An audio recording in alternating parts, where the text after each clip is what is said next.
E aí, queridos e prezados estudantes, tudo jóia? Espero que sim. Hoje a gente começa a falar sobre absolutismo em inglês. Se você dá uma olhadinha no título, vocês vão perceber que não é só isso. Dentro do absolutismo em inglês, nós tivemos duas grandes revoluções.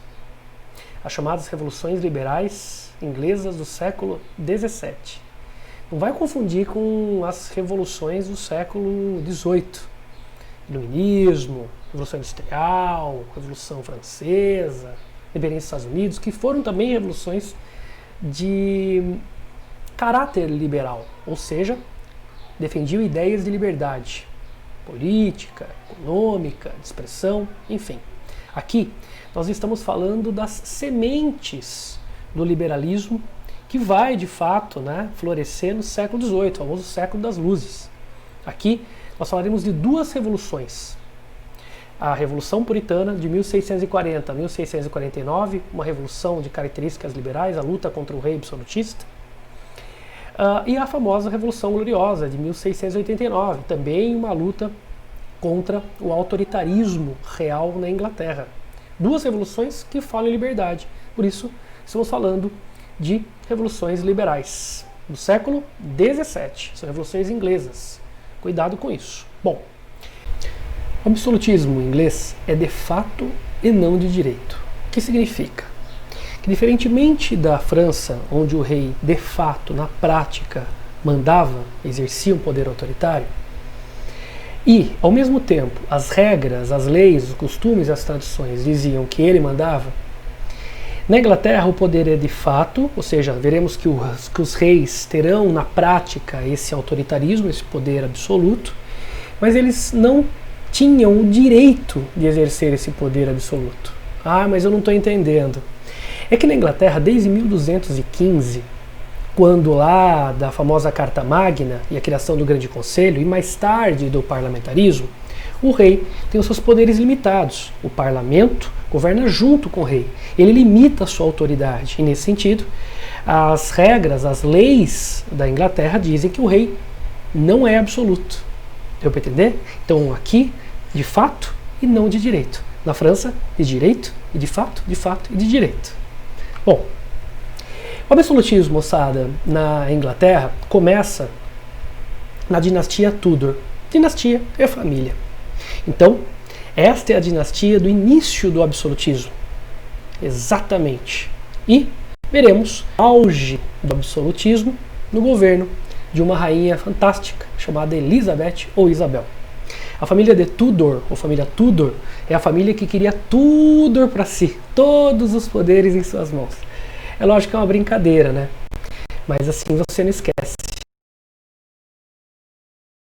Poder, todo o poder, Tudor para si. Começa em 1485 e termina em 1603 com a morte da rainha Elizabeth. Essa dinastia, queridos, é uma dinastia que, por assim dizer, teve uma certa harmonia no trato com o parlamento, na relação com o parlamento. É claro que tivemos alguns momentos de crise, alguns momentos de tensão, mas esses momentos não foram suficientes para destruir, acabar com esta harmonia, esse bom relacionamento entre o rei, os reis e o parlamento. E nesta relação, de certa maneira, harmoniosa, na maior parte do tempo, se construiu um absolutismo, porque o rei falava X, o parlamento falava X, quer dizer, havia uma espécie de comunhão de interesses, e assim o rei poderia governar com o parlamento e assim de fato exercer um grande poder, de fato, na Inglaterra. Isso é muito bacana. Durante a dinastia Tudor na Inglaterra, 5 governantes estiveram no poder. 3 do sexo masculino, o Henrique VII, o Henrique VIII, o Eduardo VI, e os últimos 2 governantes do sexo feminino, ou seja, 2 mulheres. Olha que legal, a Maria, ou Mary, e a Elizabeth, ou Isabel, tanto faz. O Henrique VII é um cara que você já conhece, é o cara que vai fundar a dinastia Tudor, Ah, professor, o cara fundou a dinastia Tudor. Bom, isso tem a sua relevância, porque ele fechou a Guerra das Duas Rosas. Eu não sei se vocês se recordam da Guerra das Duas Rosas. A Guerra das Duas Rosas foi aquela guerra civil, né, que durou 30 anos na Inglaterra e que envolveu especialmente a nobreza. Aí você fala, professor, a nobreza? Professor, é nobreza? Exatamente. Ele acabou com essa guerra que devastou, arrasou a Inglaterra. Então, portanto, ele é conhecido como o pacificador da Inglaterra, o cara que pacificou, né, a Inglaterra por conta do fim desse conflito. Ele, que era da dinastia Lancaster, se casou com a chamada Isabel de York, assim selando o fim do conflito. Como a Guerra dos 30 anos foi uma guerra que envolveu principalmente a nobreza, nós podemos aqui dizer de maneira bem tranquila que a nobreza ela se enfraqueceu durante esse conflito. E nesse sentido, como ela compunha em grande medida o parlamento, podemos dizer que o parlamento também se enfraquece, e assim possibilitando uma maior influência, uma maior autoridade da figura do rei. Queridos, é isso. Você deve saber que o sucessor do Henrique VII é o famigerado Henrique VIII. E o Henrique VIII você conhece, né, porque você já teve reforma protestante. E você se lembra da reforma protestante que o Henrique VIII se destaca. Ele era rei da Inglaterra, sim, e foi através do ato de supremacia de 1534 que ele rompe com a Igreja Católica, fundando a Igreja Anglicana. Você se recorda? Sim, a Igreja Anglicana. Igreja esta que passou a ser conduzida e liderada e chefiada pelo próprio rei, não mais pelo Papa, como é a Igreja Católica, né, até hoje. Assim, este rei ele acumulou dois poderes, o poder político e o poder religioso. Sendo agora o dono do poder político e também do religioso, lógico, com o parlamento aprovou inclusive o ato de supremacia, né, de certa maneira comprovando aquilo que nós falamos, né, que nós trabalhamos, a ideia de uma relação boa e saudável entre o parlamento e o rei. Esse cara então pode ser considerado o primeiro grande rei absolutista da Inglaterra. Ele tem dois poderes, isso aumenta o seu poder, a sua influência, a autoridade, né, na Inglaterra, tornando esse sujeito primeiro, né, rei absolutista. Você lembra que ele queria ter um filho varão, né? Ele queria ter um filho do sexo masculino, queria ter um homem como herdeiro. Ele dizia que só um homem poderia, de fato, governar a Inglaterra com eficiência. Afinal, os homens foram feitos para, né, a política, para, né, a economia, e as mulheres para a casa e para o lar. Claro, não sou eu que estou dizendo isso, pessoal, longe de dizer isso. Mas na época nós estamos falando da cultura machista. Acreditem, até hoje tem gente que pensa assim. Que loucura, não? Que absurdo. Mas é isso. Na época era isso que ele imaginava. Então o sonho dele era um homem, não uma mulher. Ele vai queimar a língua, né, galera? Pô, vai queimar a língua, professor? Claro que vai queimar. Porque ele teve 6 esposas, se casou 6 vezes, 6 casamentos. No primeiro casamento ele teve uma mulher, no segundo casamento ele teve uma mulher, no terceiro casamento finalmente ele teve o tão sonhado menino. Mas olha, queimou a língua, porque o menino que ele sonhou como sendo mais eficiente governante era o Dudu VI, o Eduardo VI. E o Dudu VI, pessoal, era um menino com uma saúde muito frágil, né, debilitada. E o menino mal sentou no trono, mal reafirmou a obra do pai, a mais importante obra do pai, que foi o anglicanismo, e já bateu as botas. Se não me falha a memória, ele governou, né, os seus curtos 6 anos. Olha que coisa, hein? 6 aninhos, rapidamente. O governo dele, galera, passou voando. E o nosso amigo, então, faleceu, sem se transformar num grande rei como queria o pai. Por quê? Porque o pai queimou a língua. As maiores e mais marcantes, né, forças reais na Inglaterra foram de rainhas, não de reis. Não é legal isso daí? Oh, professor, as rainhas se destacaram? Sim, queimando a língua do Henrique VIII, né, e de outras pessoas. É isso daí. Quando Eduardo VI morreu, quem assumiu foi a sua irmã. A sua irmã tem nome, chama-se Maria I. Virou rainha, mas com grande dificuldade. A famosa Mary. A Mary foi a primeira filha do Henrique VIII. E essa menina sofreu pra caramba, né, galera? Porque ela foi rejeitada pelo pai. O pai queria um homem, teve uma menina, né? Primeiro, essa rejeição do pai. E claro, né? Vocês sabem que o pai se divorciou da mãe dela, Catarina de Aragão, que era espanhola, super católica. Então tem essa coisa também, né, de ver a mãe sofrendo no divórcio, né, na separação, e o pai também não queria saber dela. Ela vai guardar uma raiva, um rancor do pai. E agora que ela tinha direito ao trono e assumiu o trono, imagina. Bom, ela vai se vingar. A Maria logo se casou com um espanhol. Ela era espanhola, de origem espanhola, né? Pelo menos a mãe era espanhola. Se casou com um espanhol. Mais um espanhol rei. Ele era o rei da Espanha, o Felipe II. Importante na história, Felipe II, né? Um fervoroso católico, ou seja, um católico fervoroso, um fanático católico, um defensor perpétuo de Roma, do Papa. Ali vigorava uma intensa contra-reforma. Inclusive, muitas pessoas eram queimadas na fogueira da Santa Inquisição. A Espanha liderava a luta católica contra os protestantes na Europa. Você imagina? A Inglaterra era protestante, anglicana. E agora? Como é que a gente faz? O rei, marido de uma, filha do Henrique VIII que criou o anglicanismo? Professor, e aí, hein? E aí que você já sabe. Ela vai restaurar o catolicismo. A mamãe dela era católica, né? A família dela era católica, a Espanha era católica, o pai era anglicano. O pai acho que, né, deu um looping na cova de raiva, né, cara? Porque a sua maior obra foi aqui rasgada pela própria filha. Ela restaurou o catolicismo, mas a vida dela não foi mostrada tão tranquila assim, né? Porque ao rasgar o catolicismo, é óbvio, ao rasgar o anglicanismo, né, a nossa amiga adotando o catolicismo, ela vai perseguir protestantes de maneira extremamente violenta. Isso, inclusive, a pedido do próprio Felipe II, que era extremamente católico, como disse a vocês, e tinha o sonho, né, de ampliar o catolicismo na Europa, especialmente na Inglaterra.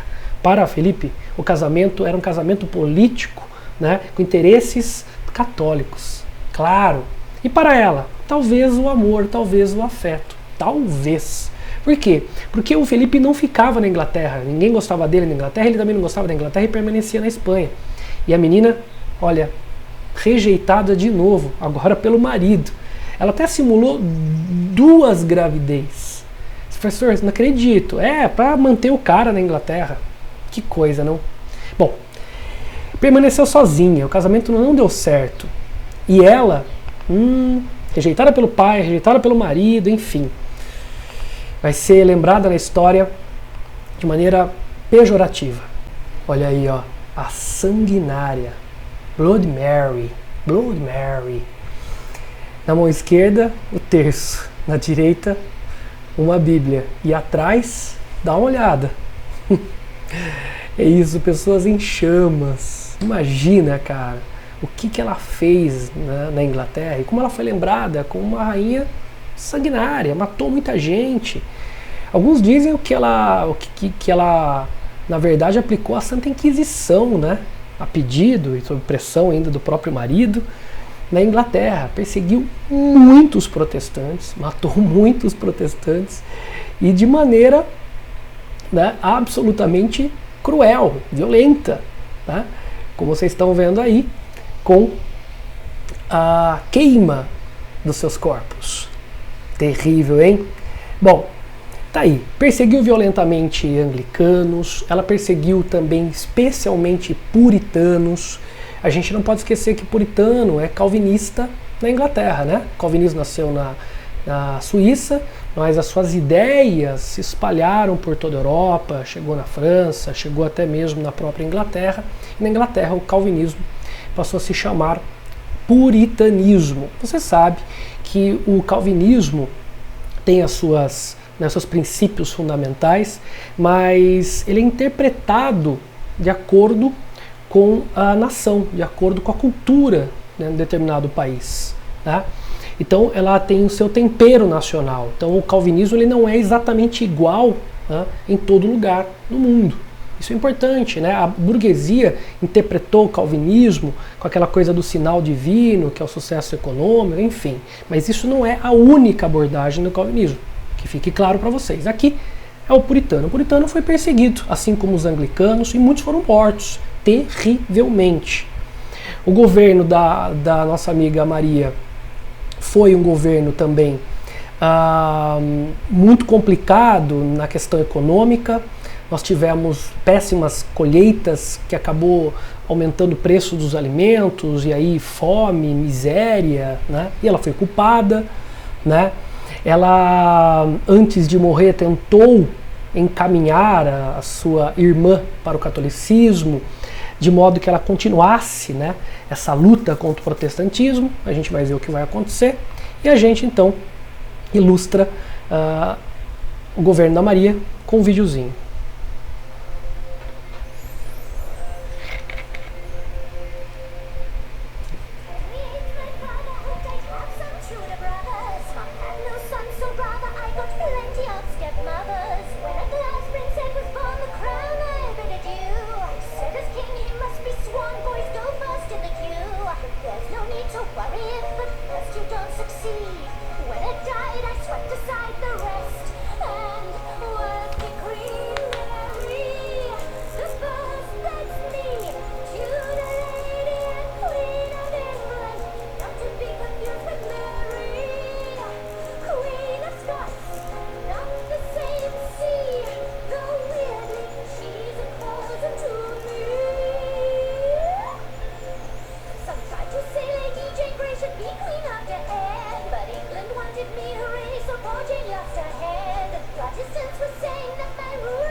Eu adorava esse programa. Pena que acabou.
Bem bacana, né? Bom, quando ela bateu as botas, quem assumiu foi a sua irmã. Sua irmã por parte de pai, né? Do terceiro casamento do Henrique VIII. A famosa Elizabeth. A primeira, né? Porque a segunda tá viva até hoje. Tá durando, hein? Essa daí é a Elizabeth I, também chamada de Isabel I. Uma fantástica, extraordinária e extremamente importante rainha para a Inglaterra. A Elizabeth não seguiu o conselho da irmã, que queria que ela fosse católica, e adotou o anglicanismo. E através do anglicanismo, através de práticas econômicas muito bem sucedidas, ela levará então a Inglaterra a um momento extraordinário, né, da sua história econômica. A gente vai falar sobre isso. E, claro, né, ela terá condições de concentrar mais poderes em suas mãos. É o período do auge do absolutismo com a rainha Elizabeth. Isso aí, vamos lá. Consolidação do anglicanismo, por quê? Ela é inteligente, né? Ao adotar o anglicanismo, a obra do pai, ela tem dois poderes, o político e o religioso. Isso aumenta o seu poder, aumenta a sua influência, mas causa problema com católicos. O professor, causa problema especialmente com o seu cunhado, o Felipe II, lá da Espanha. Vai ter problema. Diferentemente da sua irmã, Mesmo adotando o anglicanismo, que é uma religião protestante, ela não perseguiu outros protestantes e até mesmo os católicos. Ela criou a famosa Lei dos 39 Artigos de 1563. Essa lei dos 39 artigos, galera, ela versa sobre questões religiosas, especialmente dando aos protestantes calvinistas a liberdade de culto. Enquanto a irmã perseguiu os protestantes, ela deu liberdade religiosa aos protestantes. De maneira absolutamente inteligente, né? Por quê? Porque os protestantes calvinistas eram, em sua maioria, burgueses. Perseguir os burgueses, aqueles que faziam o comércio, aqueles que produziam, que geravam riqueza para a Inglaterra, era idiotice, né? Pensando e percebendo a importância desses caras para a economia, não valia a pena persegui-los. Então o puritanismo, no governo dela, se fortalece, cresce com liberdade. Liberdade esta que foi importante para os puritanos, para a moçada, portanto, os burgueses, e que favoreceu muito a economia inglesa. Liberdade religiosa. Não se esqueça, nós estamos falando de absolutismo. Queridos, está aqui. O mercantilismo. Foi a Rainha Elizabeth que adotou as práticas mercantilistas, que você bem conhece, né? Com aqueles princípios bem famosos, né? Ela vai adotar alguns princípios do mercantilismo, como o colonialismo, como balanço comercial favorável, né? Lógico, o mercantilismo é a política econômica adotada pelos estados absolutistas. E ela, como sendo uma rainha absolutista, vai intervir na economia, regular a economia, conduzir a economia do jeito que ela acha melhor. O mercantilismo inglês teve uma grande característica que você já sabe. Foi o mercantilismo inicialmente comercial e depois será misto, também industrial. Ela levará a Inglaterra a se transformar numa grande potência comercial marítima. E é isso mesmo, porque, segundo ela, pelo fato da Inglaterra ser um país insular, uma ilha, a vocação era o comércio, sim, marítimo, não terrestre. Bom, é por isso que ela foi a primeira grande rainha, o primeiro grande governante inglês a investir nesta vocação inglesa, o mar. Ela investe numa frota marítima, tanto comercial quanto também militar. Ou seja, uma marinha comercial, mercante e uma marinha de guerra. Por quê, né? Porque se ela está disposta a ganhar os mares, especialmente comércio marítimo, ela sabe que enfrentará grandes inimigos, grandes potências comerciais, como por exemplo a própria Espanha, do seu cunhado Felipe II. Então é melhor se preparar com uma marinha de guerra. Muito jovem, inexperiente, essa marinha ainda vai causar, moçada, problema ao Felipe II. Ela também se dedica ao incentivo à produção de tecido, através dos cercamentos. Vocês se lembram disso? Cercamentos, lá da Idade Média, aquela política desenvolvida por alguns nobres de criação de ovelhas para produzir lã e, com certeza, como resultado do trabalho da lã, o tecido, que vai ser uma atividade extremamente importante para a economia inglesa. Mais tarde, a Inglaterra vai vivenciar a revolução industrial, especialmente nessa área têxtil. Bom, assim, a Inglaterra tinha um produto muito consumido no mundo. Faltava ter acesso aos mares, ter acesso, moçada, aos mercados consumidores. Por isso a marinha é tão importante. Para ganhar cada vez mais espaço no comércio marítimo, e claro, né, para também conquistar recursos, para continuar investindo na expansão do comércio e prejudicar também o seu grande concorrente, que era a Espanha, na época a maior, né, marinha do mundo, e maior, evidentemente, a maior economia comercial marítima do mundo. Adivinha? Ela se associou a piratas, assinou acordo com piratas, acordos com os piratas. Aí nós estamos falando da Carta do Corso. Isso mesmo, um documento que estabelecia um acordo de fato com piratas. Piratas que roubavam a serviço da Inglaterra. Roubavam principalmente os navios espanhóis, abarrotados de ouro e prata, que saíam da América para a Europa. Imaginou? Quando Felipe II descobriu, cunhado dela, que ela estava por trás desses atos de pirataria, ou seja, os corsários, piratas, né, com contrato, adivinha? Meu irmão, guerra.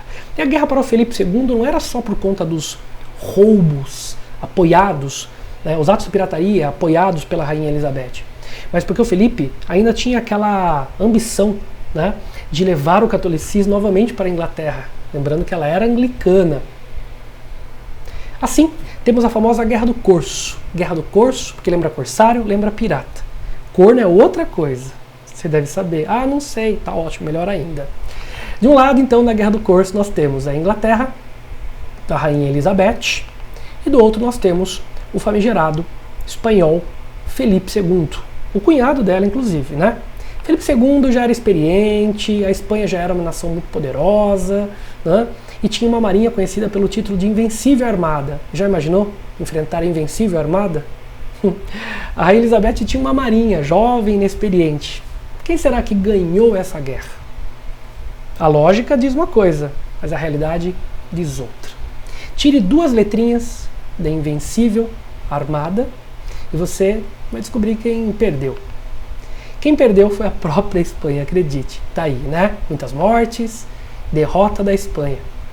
A Inglaterra não só vence militarmente, mas ela vai tomar o lugar da Espanha como grande potência comercial marítima. E daí, só vai perder essa liderança, né, no mar depois da Primeira Guerra Mundial e depois da Segunda Guerra Mundial. Acredite, Inglaterra, senhora dos mares, a partir da Elizabeth. Olha como ela é importante. Até hoje existe um grande debate em relação a essa Guerra do Corso. Os espanhóis dizem que eles cometeram erros nas batalhas e assim foram derrotados, por conta dos erros que eles cometeram, não pela, né, marinha inglesa, pela competência da Inglaterra. A Inglaterra disse, não, nós vencemos porque nós somos melhores, nossa marinha é melhor, enfim. Há um debate, né, acerca deste conflito. Mas, assim, a Rainha Elizabeth e a Inglaterra, vitoriosas, né, saem desse conflito com uma grande glória. A glória da vitória, mas também o fato de que a Inglaterra assume a hegemonia comercial marítima. Ela é dona dos mares a partir de então. E daqui para frente vai lucrar muito com o comércio ultramarino. Você fala, professor, e aí, hein? E aí, meus queridos?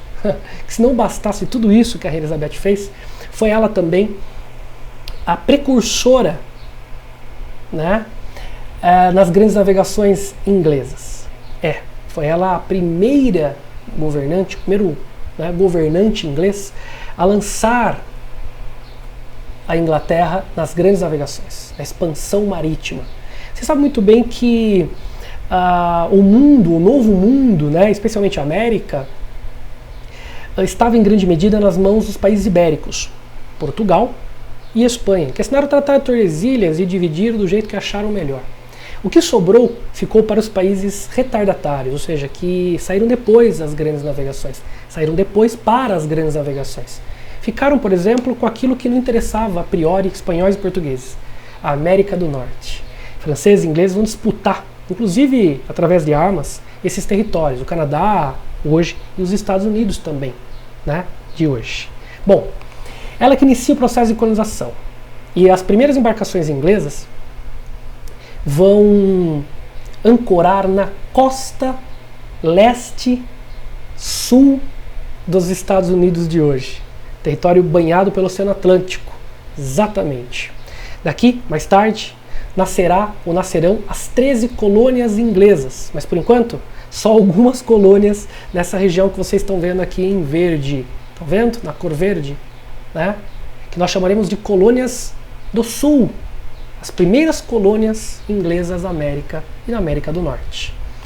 Bom, para colonizar esse território, a Rainha Elizabeth adotou um sistema, um modelo muito usado por espanhóis e portugueses, conhecido como colonização de exploração. Como ela é inglesa, ela chamou de plantation. E as características são conhecidas por vocês: latifúndio, grandes propriedades, monocultura, especialmente, galera, para atender o mercado europeu, inglês. No primeiro momento, os caras vão investir em tabaco, depois em algodão. Algodão, importantíssima matéria-prima para o tecido inglês, né? E que vai aos poucos substituindo, né, a lã com matéria-prima importante para a manufatura de tecido, né? E a mão de obra escrava, queridos, africana, isso é muito importante, como aconteceu na América, especialmente portuguesa, e também aconteceu em menor escala na América espanhola. A produção, como característica marcante desse tipo de colonização, é a produção para o mercado externo. A ideia não era atender os interesses dos colonos, mas sim da metrópole, da própria rainha. E serviu muito aos interesses da rainha e de muitos nobres. Não se esqueçam disso. A primeira colônia fundada pela Inglaterra na América do Norte foi a Virgínia. Primeira colônia. E o mais interessante, não esquece, em homenagem à rainha. A própria rainha, a Elizabeth. Peraí, mas ela era virgem? Mais ou menos. Ficou conhecida como a Rainha Virgem. Mas por que a Rainha Virgem? Porque ela era virgem? Não sabe de nada, inocente. Pessoal, virgem a gente acha que não era, né? Ela teve vários casos, inclusive com piratas, né? Mas esses casos só deixaram ela mais, né, aborrecida. Nenhum deu certo. Então ela não se casou, ela não teve filhos, portanto não deixou herdeiros. E assim ficou conhecida como a Rainha Virgem. Ela não queria que nenhum homem mandasse nela. Acho que ela tem razão. Poderosa, né? Senhora de si, um homem deveria mandar nela. Bom, nossa querida Elizabeth morreu sem deixar filhos, herdeiros, em 1603. A famosa Bebel, né? Já que a gente precisa ficar íntimo dela, ela é super importante na história do absolutismo inglês, e a história de toda a Inglaterra, na verdade. Ela morre sem deixar herdeiros, e isso vai abrir, moçada, espaço para a entrada de uma outra dinastia de escoceses, usavam saia, o chamado Stuarts. E a partir de então, meu irmão, acredite, o bicho vai pegar. Reis Stuarts não se davam bem com o parlamento inglês. E essas disputas políticas entre reis Stuarts e parlamento na Inglaterra gerarão duas revoluções, a Revolução Puritana e a Revolução Gloriosa, que nós iremos trabalhar num próximo encontro. Valeu, muito obrigado pela atenção e até a próxima.